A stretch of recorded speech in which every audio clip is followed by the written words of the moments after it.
眩しい。お疲れ様です。トーコです。ちょっと3日ぶりに外に出る来週かグループ展があってさ、設営のシーンを撮りたいなーって思ってるから外で撮影する練習しようと思って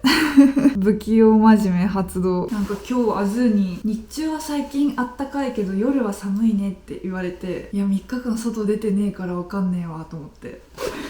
会話弾まなかった。よし、じゃあ行くぞ。なんか私家の中と家の外の境目がめっちゃでかくてハードルが高くて、それこそ昔激病み時期はさ、どうしても外に出られなくてさらに病んでいったからさ、そうはもうなりたくないから頑張って外に出るけど、未だに玄関ドア開ける時はちょっとふーって深呼吸してから行くか。ちなみに100均に行って展示に必要なものを買うっていう予定だけです。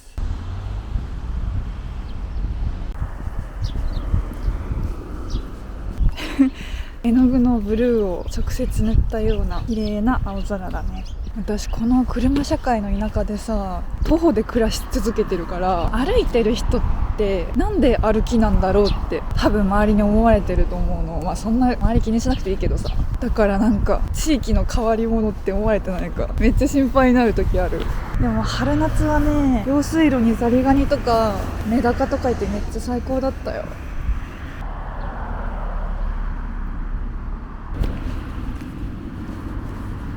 外撮るときどうしてもこのアングルになっちゃうね。アリス店の乙女ゲームみたいじゃない。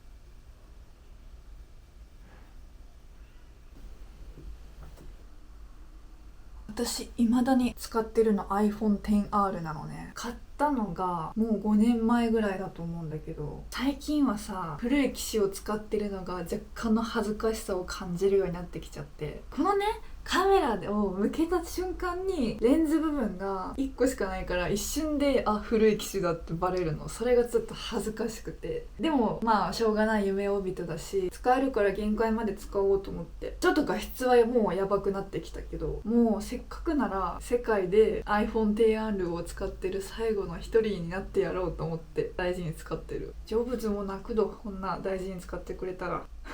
私はこうやってベタ塗りで絵の具を塗っていってるんだけどさ、何回か塗らないとムラなく綺麗に塗れないんだけど、最近なんかベタ塗りの作品描かれてる方が塗り重ねるのは2回って言ってて、で私それまで5、6回塗り重ねてて、少ない回数で綺麗に塗れるように頑張ってみてはいるんだけど、結局4回ぐらいは塗らないと美しくならない。私の力不足なのかわかんないけど、まあでも早く完成できるに越したことないか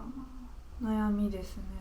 青山塾の時もさ、普段私の絵を見てるわけじゃない外部の講師の方がいらっしゃった時に自分の作品見てもらって、あなたの作品は描くの時間かかりそうだねってその何の私の情報を知らない方に言われたから、そんなパッと見時間かかってそうな絵って思うのかと思って、なんだかんだでパーツ数が多いからなのかな。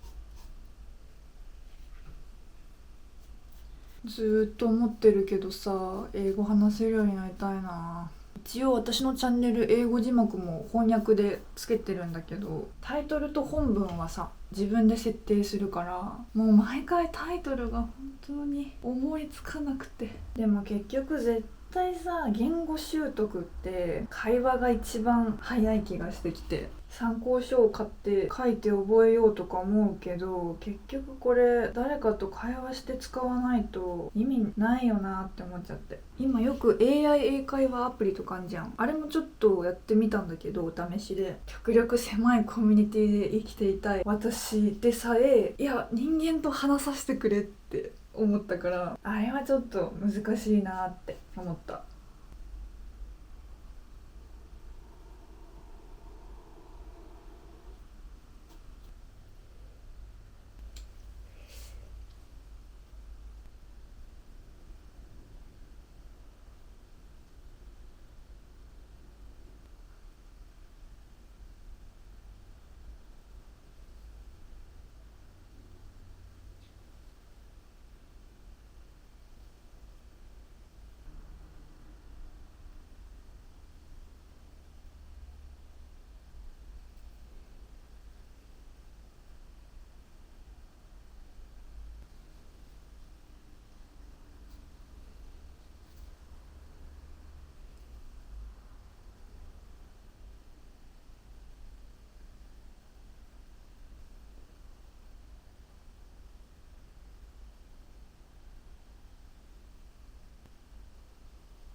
メガネの反射えぐい。みんな今日はバレンタインだよ。ズーにバレンタインチョコ買いました。リキュールボンボンだね。大人の味覚だこと。私は地方住みだから都会までチョコを買いに行く時間がなくって、大丸さんの通販サイトで買いました。私昔さ、大丸さんでバレンタインバイトしたことあって、あの時本当に社会復帰のきっかけだったから、バレンタインバイトが。大丸さんとそのお菓子のブランドには感謝している。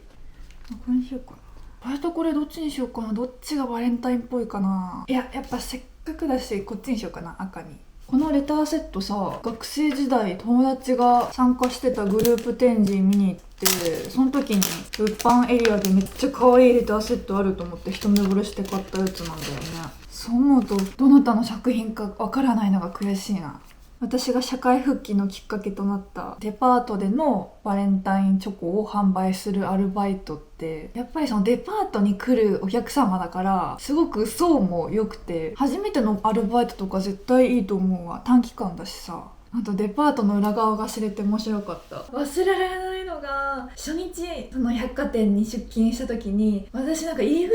が分からなくなっちゃって、どうしようどうしようってうろうろしてたら、知らないお姉様がね、多分従業員の方なんだけど、どうしたのっつって、迷ったのって声かけてくださって、どうやって裏側に行けばいいんでしょうかみたいな風に話して、裏側ってなんだよ、こっちだよって教えてくださった方がいて、なんて優しいんだろうって、素敵な労働の始まりだったな。あともう一つ忘れられないお客様がいて、いわゆるさ、こう接客業をしてるともう神様みたいなお客様っているじゃん、稀に。で、私もそのバレンタインバイトの時に、これ恵比寿様が人間に化けてチョコ買いに来たって思うぐらい優しいお客様がいて、めちゃくちゃずっと笑顔なの。ちゃんと目も笑ってるタイプの笑顔で、あと福耳だったの。だから恵比寿様って思ったんだけど、ありがとうございますってこう逐一お礼を言ってくださる方がいて、こんな方がいるんだなって思った。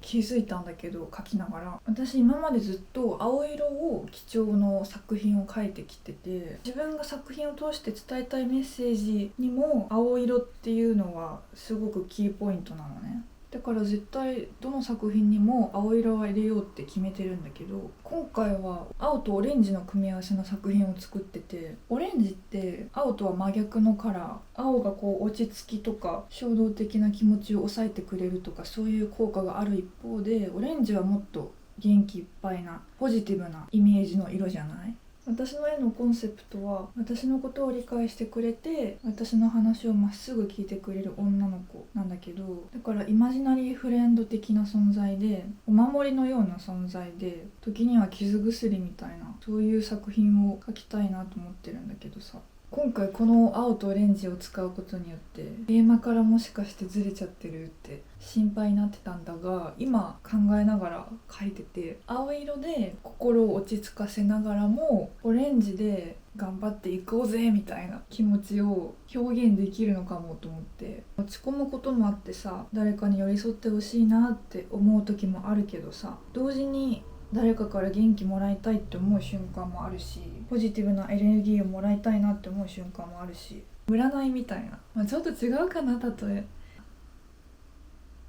書きながら話すの難しくてうまくまとまってないかもしれない。今までの作品とはちょっと違う色使いをして、私の伝えたいことがずれちゃったらどうしようって心配してたけど、また新しい見てる人に対する思いというか、そういうのが出てきたのかなって思った。前回の動画でももっとポジティブな人間になって人々を励ましたかったなとかぼやいてたけど、絵を通してだったら色の持つ効果を活用して人に伝えることができるのかもしれない。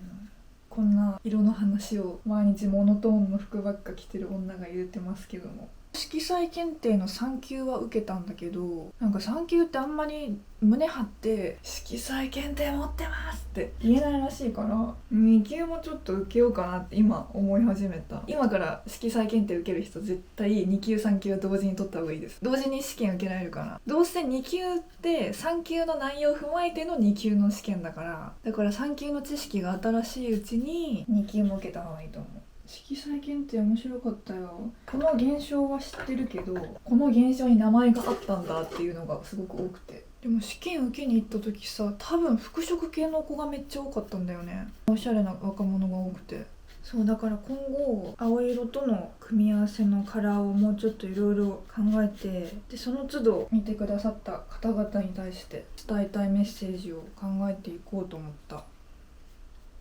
じゃあ今回の動画尺がちょうどいいと思うので急に裏側出す。お別れしようかな。前回コメントくださった方とかありがとうございました。語りかける式。ほんと YouTube のおかげで喋る機会があって本当に助かってるわ。2月にグループ展があるんだけど、その展示がもうすぐになってちょっと緊張してきた。人と会うことに緊張するけど、笑顔で楽しむことが大事だね。今んとこ迷わずに会場にたどり着けるかが不安だね。ちょっとマジでさ、こっちに友達欲しくなってきたなんかさ、まだ話す終わろうとしたのに。なんかさ、私ちょっと気になってて最近。今この住んでる近くにお友達がいないから、もう必然的に話すネタがアズーとの会話しかなくて、また旦那の話かよみたいなりそうと思って。私だってね、そんな男の話をずっとしたいわけじゃないのよ。なんだけどどうしても近くの人間がアズーしかいないからなっていう悩み。知らない土地に引っ越してきて、その地域で働かなかった場合って人間関係築くのむずすぎるよ。でも友達なんか地域のサークル入ってるって言ってたし、そういうのに入ればいいのか。でも私的にはこうスーパーでさ、商品取ろうとしたらってこう手が重なって、この商品美味しいですよねみたいな会話盛り上がって友達になりたい展示で他の作家さんとお話できるのがすごい楽しみ。よし、じゃあ最後に告知。2月の22から24まで大阪で開催されるグループ展に参加します。あと3月の14日から18日までグループ展に参加します。兵庫県の神戸市中央区。いや私さ、マジで神戸まだね2回ぐらいしか行ってなくて、偉人館通り、偉人館の近くって言ってたかな。偉人館がどうかわからない。マジでもう会場につけるかが本当不安かも。出る側なのに。また詳しくは概要欄に載せるので、あとインスタもハイライトにまとめてるので、よければ見に行ってみてください。なんかこうやってなんとかしてください、なんとかしてくださいっていうのもなんだか気が引けるんだがみんなで楽しく過ごしていこうね。じゃあ今日もありがとう。